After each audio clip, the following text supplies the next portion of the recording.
From 14 News, this is Touchdown Live in the Huddle, your live streaming pregame football show. Sponsored by Chick-fil-A West Evansville. Delivery from us to you. Order ahead through the Chick-fil-A app.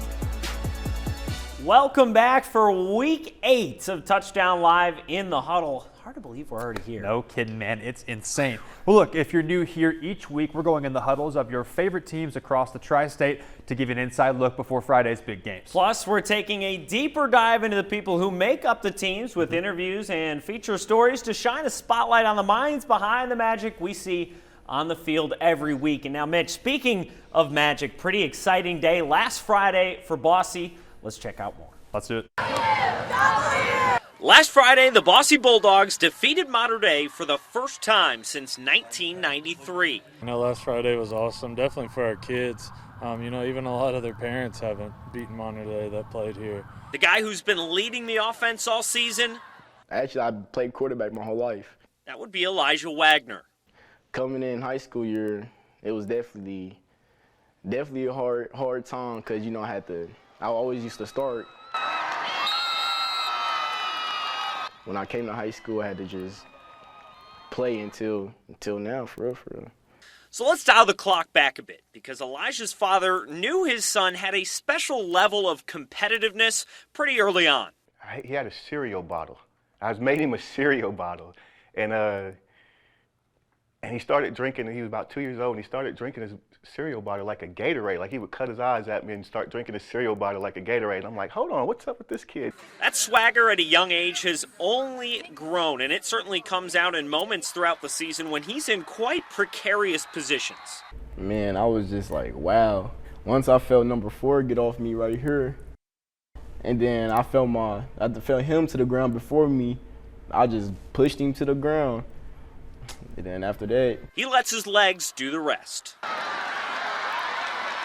Yeah, as soon as I break off a tackle, if I see open field, it's over with. In fact, I'm gone. They call me Speedy Gonzalez. But one thing has always stayed the same. It's not all about Elijah. If I'm eating, then the whole team gonna eat for sure. That's a trait that he learned from his dad. If you can not only have talent, but if you can develop it and be able to speak well about other people, it'll show a lot about you, and then you can really grow. First thing you got to do is you got to own the playground first. What's it like working through all that traffic out on the field? No, it's hard. For real. You just got to make something out of nothing. But I seen Landon get this block outside, but the corner out here was containing it. So then I couldn't even get out there. So then I knew these 2 linebackers right here was going to overcommit, thinking I was going to go that way, but I just seen the alley and ran right through it.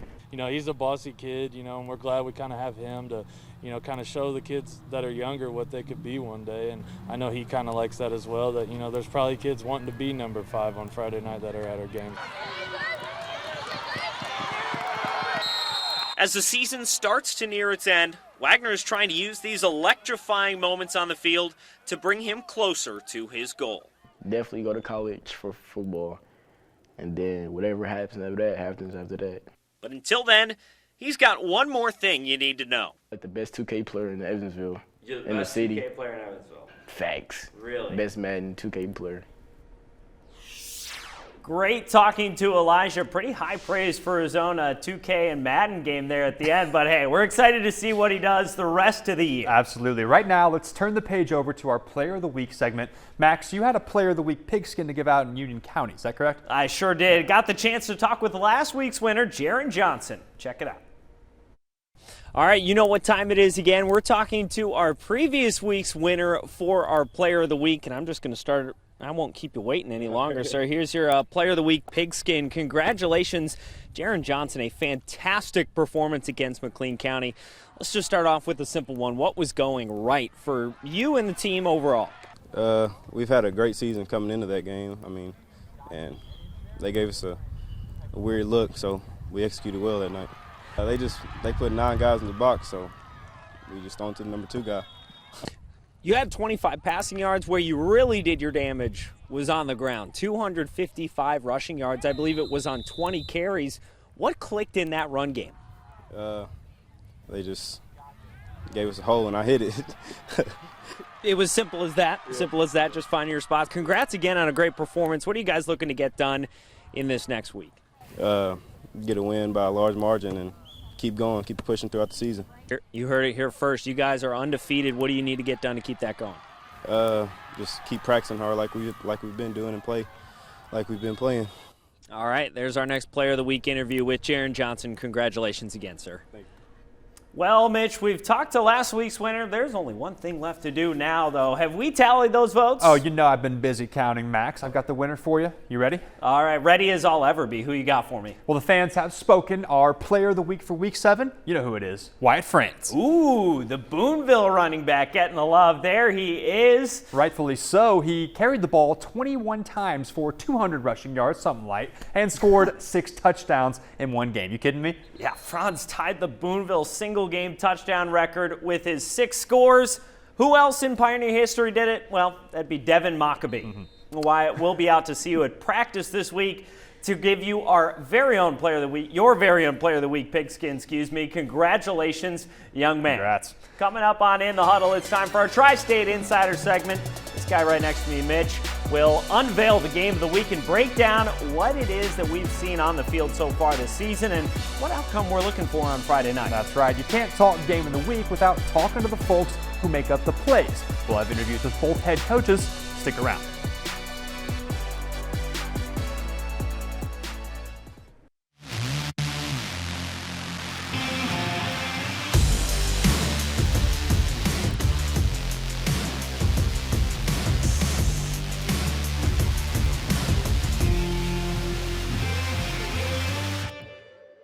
Welcome back to In the Huddle. You saw the intro. You know what time it is, Mitch. Let's talk game of the week. Short and to the point. I like it. No messing around. Let's do it. All right. If you're new here, this is our Tri-State Insider segment with Mitch Carter, state champ, with Southridge, and played at Ball State. So he and I will break down our game of the week. That's right. We'll go over each team's biggest plays, who we're keeping our eyes on for Friday, and of course, we'll finish up with my personal favorite, Carter's Call, where I pick who I think's coming out on top. Wrong in week 1, Mitch, but since then, 6 unanswered dubs. I'm impressed. Feels good, man. I've had a good stretch here, but anything can happen on any Friday night. We see it each and every week, and our game of the week this week is no different. You want to tell them? Absolutely, I do. We're Take it paying away. homage to your alma mater, Mitch, and heading out to Poseyville, where the North Posey Vikings are taking on your Southridge Raiders. It's a battle of 5-2 versus 6-1. 2 strong conference opponents going head-to-head here, each coming off of handy wins. For the Vikings, Coach Waylon Shank's squad has been laying on the points this season, putting up 263 while only letting up 52, and 21 of those points came in their very first game of the season. We know they can score, we know they can make stops, and they're hitting a stride as we wind down the regular season. Well, Max, if there's a single team we cover on this show that I'm going to be familiar with, it's Southridge. Coach Scott Buning, who actually just secured his 100th win this season, congrats, Coach, has had a pretty similar season to the Vikings, only dropping losses to Heritage Chills and Gibson Southern. So far this year, they've outpaced opponents 242 to 116, showcasing their usual active backfield with motions, disguises, and quick hitters. All that window dressing that's traditionally made them a difficult team to put a lid on. All right, we've got similar records, similar styles of play here, and 2 teams looking to come out on top of the Pocket Athletics Small School Conference. What you looking out for? Right, well, both undefeated so far in small school conference play. This one's the biggie. You know, the idea here is to put your feather in the cap, lock down the conference as you head into the playoffs. So let's start off with Southridge. For starters, if I'm in charge of that Viking defense, I'm putting an emphasis on backfield penetration and discipline. If you can't do your own job on Friday night, a team like Southridge will gut you. I promise you that. Right here, let's check out a clip from their loss to Gibson Southern. Now, I was at the game manning the camera. As you can see, I had no idea where this ball was until I finally see Zach Russell hoofing it down the sideline before stepping out inside the 15 right there, almost taking it all the way home against the Titans. Well, I'll take you back for a second here. Let's rewind. You can actually see here, if you watch the backfield, Russell will come in motion here as Hudson Allen will actually hand it off. Watch right there. You can see the snap, right? Here comes Russell on the left side of your screen. He takes the ball, and then they also fake right away to that running back, and Hudson Allen takes off on his own. Well, I bite on the fake, clearly, you know, as you see the camera take a second to catch back up. What gets you with a team in an offensive scheme like this is that they run these kind of motions all day long, but it's almost always a different play. So if you get caught biting, they will burn you. I know this program, I know these kids are tough, I know they're disciplined, and I know they've been running a form of this offense since they were in grade school. Super fun to watch, super frustrating to scheme against. Yeah, and clearly a little bit frustrating to film as well, confusing where they're out there. We know these two share a loss to Heritage Hills. Going and reviewing the tape, what jumps out? Right, well, the Patriots are a stout squad, and going back and watching their matchups against North Posey and Southridge, they were both kind of slugfest. Against North Posey, low scoring, 10-0, kind of a real grinder of a game. What jumps out to me with both film sessions for them is that Heritage Hills did what I just talked about. You know, they had defenders playing in the backfield all night long, disrupting the offensive rhythms and stalling out drives. Speaking of offense, let's go ahead and dive into those North Posey Vikings. We've seen it ourselves. They've got weapons. We know they do. Let's check it out here. Their matchup against their Week 3 opponent, South Spencer. You want to talk about playmakers? I love this kid. Check out Jed Galvin here, taking it and throwing the stiff arm there before taking it all the way home, putting on the burners for the score. We saw him a lot last week, too, against Forest Park, even lining up under center at one point. Check it out here. He airs one out deep to Jackson Graff, who gets big in the end zone for the score. Now, as I look at this North Posey squad, I'm really, really impressed by the way their offense is working. They don't throw the ball a ton, but when they do, it almost always seems to net positive yardage. They're another one, just like their opponent this week, where you've got to stay on top of them and just do your job on offense and on defense. Now, they've locked up good teams this year as well, looking to see these two clash heads on Friday night. All right, we've reviewed the tape. We've seen both sides. What's it going to be Friday night? This is going to be a tough one for you, buddy. This one stings here. Two good teams. Coach Shanks only knocked off Southridge one time in his tenure at North Posey. Could tomorrow mark number 2? I don't know. We'll have to see. Well, this is the last real big one for both these teams. Like I said, they're looking to kind of clinch that conference title and set up for a deep postseason run in the 2A and 3A divisions, respectfully. Two high motor ball clubs that are stout on defense and want to march it down the field right down your throat on offense. This one's unique. We can either see a high scoring affair on both ends, a tight, low scoring matchup, think North Posey and Heritage Hills, or one team get out ahead early and keep their foot on the gas. Only time's going to tell. But someone's got to win and someone's got to lose. On Friday night, I'm sticking with my roots, Max, and I'd like to still be welcome to my own home. To no one's surprise, give me those Raiders. All right, coming up on In the Huddle, don't go anywhere. We've got the coaches heading up both sides of our game of the week. We talk to them and we'll dig into their game plans when we come back. Plus, we're taking a walk down memory lane here, going over the biggest plays of Week 7. Don't go anywhere. Welcome back in, everybody. It's time to talk game of the week, as we just mentioned again. North Posey and Southridge. We'll have North Posey, again, taking on Southridge. They'll be at North Posey. It's a big game that has big implications in the Pocket Athletic Conference small school division. Both the Raiders and Vikings are 4-0 in the conference. Both teams have a 2-game lead over 2-2 Forest Park and Tell City. And with just one more regular season game left after this week, the winner will clinch at least a share of the conference title. We spoke with both coaches about the matchup, beginning with the visiting Raiders, who come in 5-2 overall and riding a 2-game win streak. North Posey, this group, this senior class is a very accomplished group, and then they've got some underclassmen too that are really, really good and bring a lot to the table. You know, we hands down feel like it's the best North Posey. I've been there 11 years, and hands down the best North Posey team we've seen. You look at their defense, you look at their offensive and defensive lines, and just their physical style of play. I mean, they play hard, they're strong, they're big, they got good size, they've got tremendous scheme, they're very well coached. You know, I think their team can make a deep run in the tournament. For us, it's going to be a great measuring stick, see how much we've grown from week 1, see where we're at. As for the Vikings, North Posey is having a strong season at 6-1 with their only loss, a 10-0 defeat at the hands of Heritage Hills. Otherwise, the Vikes have been perfect, scoring no less than 34 points in all their other games. Head coach Waylon Shank is excited about his team getting to host such a big game with so much on the line. This community really does a great job of coming out and supporting us, and you know, they come out and support us when we're 500, let alone when you're playing for a conference title. So we expect it to be a pretty wild atmosphere here in Poseyville tomorrow night. That's what PAC football really is all about. I mean, you can go to several different communities within our conference, and people get excited about small town football. Huntingburg's a great community too, and I know they're going to travel well. So it should be an awesome atmosphere for these kids. We feel like we've progressed each week, and we still don't think we've played our best football. And you know, we probably don't want to play our best football until this time of the year. year. So it'd be nice to put that whole game together tomorrow night and, take that momentum, carry it into the sectional. North Posey and Southridge will kick off at 6:30 Central Time in Poseyville. And again, that's our game of the week this week on Touchdown Live tomorrow night. Now it's time to move away from our game of the week and backtrack to week 7 for just a moment as we're joined by Mitch once more. He's over at the Telestrator. Take it away, sir. Well, thank you, Max. Excited to get rolling here. Had to wipe off you and Elijah's fingerprints after you two entered my dojo, my little Zen garden here. Now, we saw what he could do earlier in the show, but I'm looking to talk about some of the other best plays we saw last week. Starting off, we're headed out to Boonville here, where our player of the week tied up their single-game touchdown record with the Boilermaker, Devin Maccabee. Let's go ahead and roll it here. Starting off, Wyatt Franz gets the give here, pushes down his lead blocker, and off he goes. Stop right here.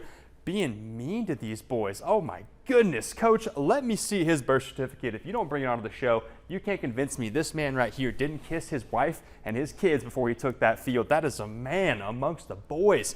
Surrounded here. 1, 2, 3, 1 on the ground, 4, 5, 6. If you count this guy over here, all kinds of Princeton defenders all around him. Nobody wants any of that smoke. Good night. Franz does all the heavy lifting on Friday night.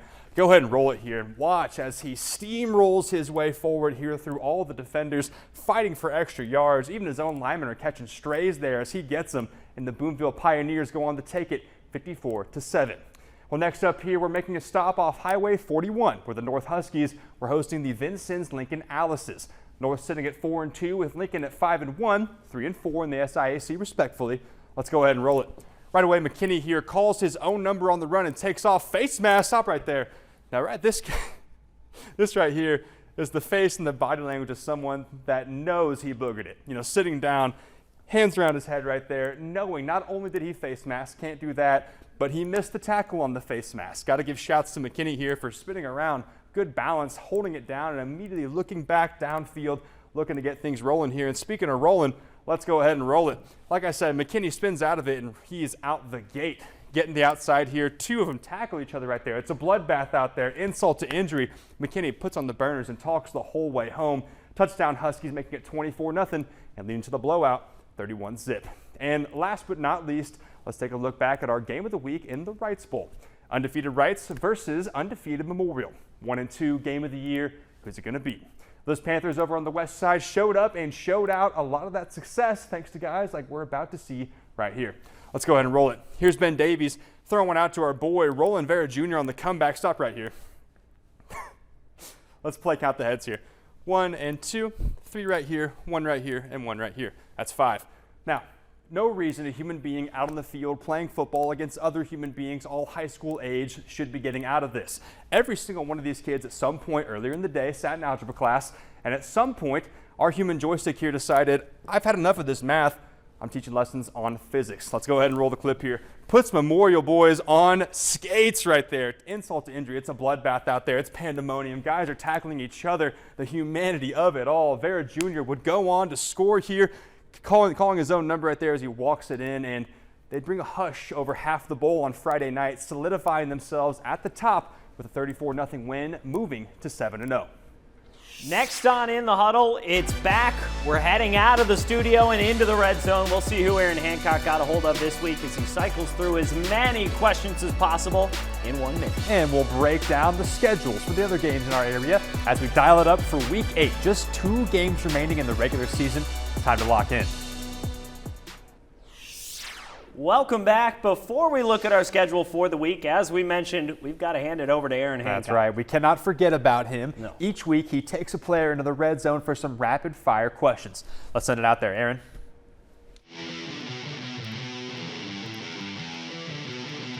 All right, guys, we're here with Southridge's Luke Worthwine, outside linebacker and tight end. Luke, thanks for joining us. Thank you. All right, let's get right into it. What is your favorite pregame hype-up song? Rip and Tear. It's a song on this video game. It's pretty good. Awesome. All right. Well, what is your favorite pregame meal? Pre-game meal, I'd probably go with some spaghetti. Some spaghetti with some just regular red sauce. Fills me up and gets me going. Who is the biggest team prankster? Biggest team prankster is probably Yamil. Yamil Arroyo. All right. Who do you consider your guys' biggest rival? I don't really consider us having a big rival, but I'm ready to come after Hair to Chills. All right. What's your favorite NFL team? My favorite NFL team is Chicago Bears. All right. Well, it's pretty tough right now. Yeah. Favorite college team? The University of Kentucky. All right. Food, Coke or Pepsi? Pepsi. Ketchup or mustard? Neither. What do you put on your hot dogs then? Nothing. All right. Relish. Okay. Favorite subject in school?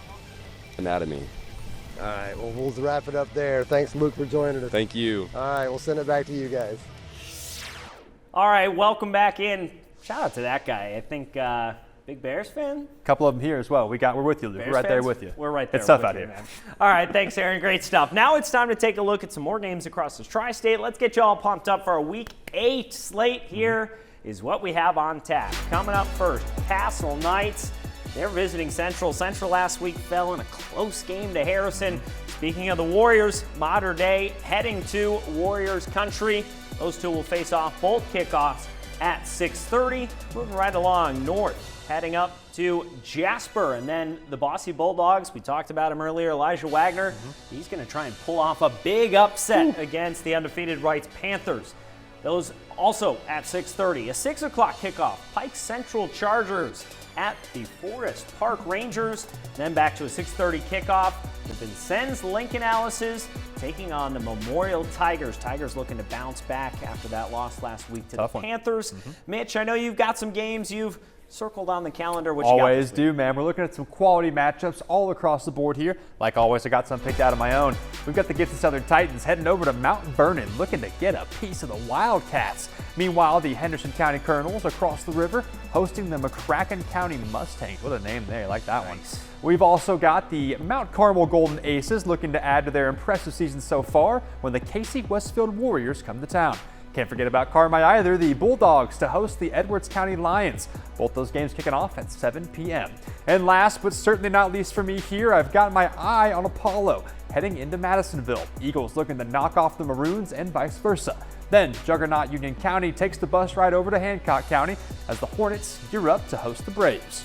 All right, well, that's going to do it for our look ahead and our show this week. Thanks so much for watching Touchdown Live in the Huddle. We hope you enjoyed our in-depth look at some of the best football teams across the tri-state. That's right. We'll be back here each Thursday night at 7 o'clock to preview teams in creative ways. Of course, this whole thing would not have been possible without our entire production crew and marketing team. Thank you guys for all the work you've put in to make this whole thing happen. All right, well, that's going to do it for the show this week. For highlights of all your favorite games, be sure to join us back here for our Touchdown Live show every Friday night on our 14 Sports app at 10:35. And then, of course, we'll feature our express version on 14 News at 10. We'll see you there.